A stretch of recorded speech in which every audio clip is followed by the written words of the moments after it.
अस्सलाम वालेकुम नाजरीन, मैं हसनैन अली हूं और आप देख रहे हैं मेरा यूट्यूब चैनल।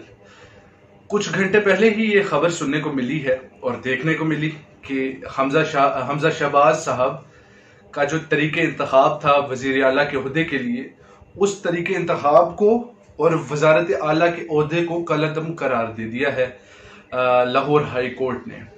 तो इसके पीछे क्या मामलात हैं, क्या हकाइक हैं, वही आप सबको बताने जा रहा हूं मैं। आज से 2 माह पहले जब वजीर आजम साहब ने हल्फ उठा लिया तो उस दौरान जो गवर्नर पंजाब थे वो थे उमर सरफराज चीमा साहब।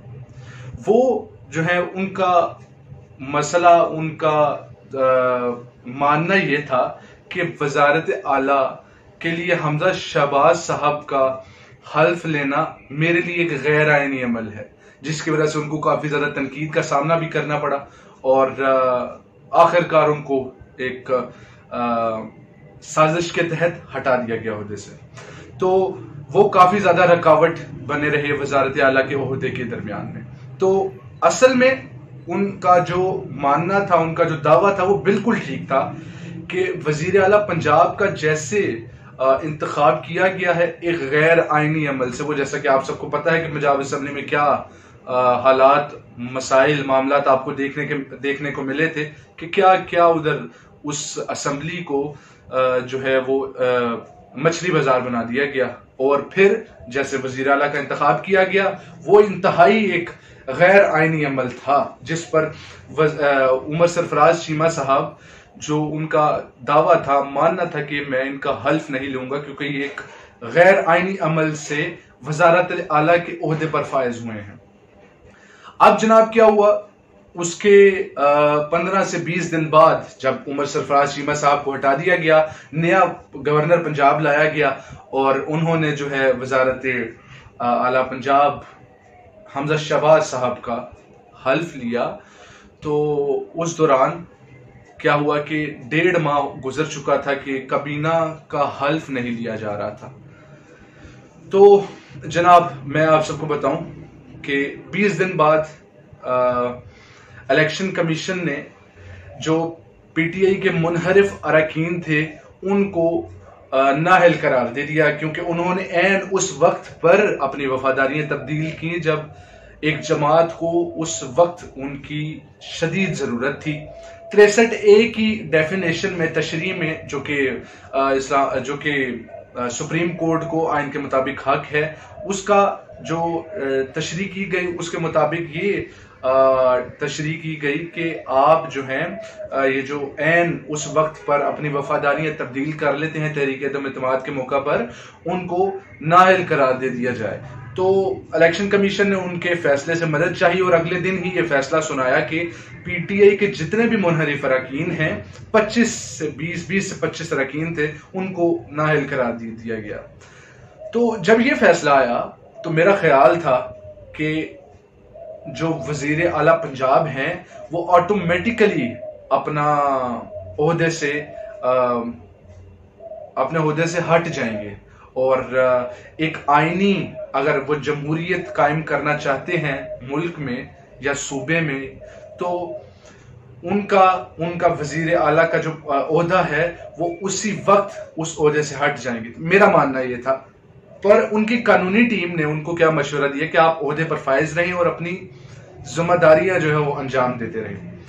तो मेरे लिए एक हैरान कुन बात थी कि एक तरफ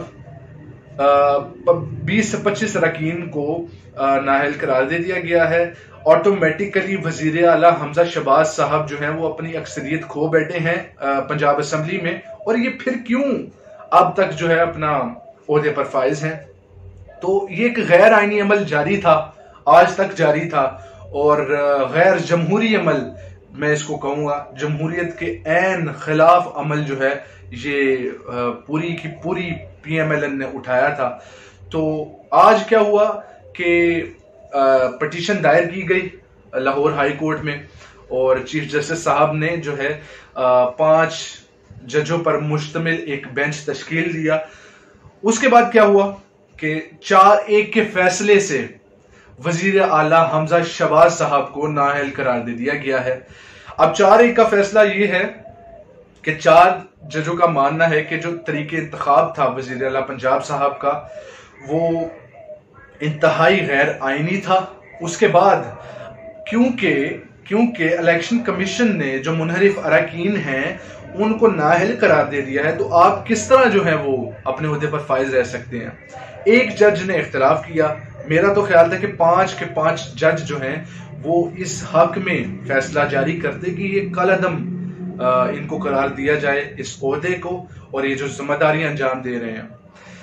तो आज जो है ये फैसला जारी कर दिया गया है और अदालत ने फौरी जो है पंजाब असेंबली में दोबारा से इंतखाब करवाने का फैसला जारी किया है कि दोबारा से पंजाब असेंबली में इस अमल को दोहराया जाए। इस हिसाब से अपना जो वजीर आला हमजा शहबाज साहब हैं वो अपनी हैसियत खो बैठे हैं, अपना ओहदा खो बैठे हैं और नाअहल हो चुके हैं। इस वक्त तक इनके पास तकरीबन 173 सीटें मौजूद हैं मुत्तहिद अरकान को मिला के और मुनहरिफ अरकान को निकाल कर, और पीटीआई के पास 158 सीटें इस वक्त मौजूद हैं। तो इस हिसाब से अब ये होगा, क्योंकि पंजाब असेंबली में 186 जो वोट हैं वो दरकार होते हैं वजारत आला पंजाब के ओहदे पर फायज होने के लिए, तो दोनों जमातों में से किसी भी जमात को वजारत आला पंजाब का हल्फ उठाने का मौका नहीं मिलेगा।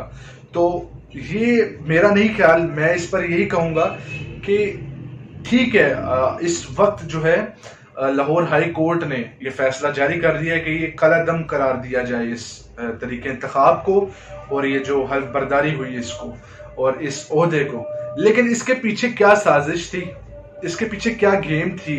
उमर सरफराज चीमा गवर्नर पंजाब जो है वो ये जोर देते रहे कि ये गैर आईनी अमल है, ये कहते रहे कि मैं इनका हल्फ नहीं लूंगा, इनसे हल्फ नहीं लूंगा।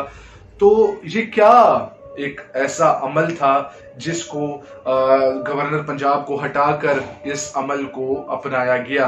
मेरा ख्याल है कि अदालत को इन तमाम जो हकायक हैं इनकी तहकीक करनी चाहिए, इन तमाम मसाइल की तहकीक करनी चाहिए और फिर ये जो गैर आईनी अमल इन्होंने उठाया इसके खिलाफ इनको सजा दी जाए। मैं बस यही कहूंगा। नाज़रीन, ये तमाम हकायक थे और इन हकायक से नतीजा अखज़ करना मैं आप सब पर छोड़ता हूं। अल्लाह निगहबान।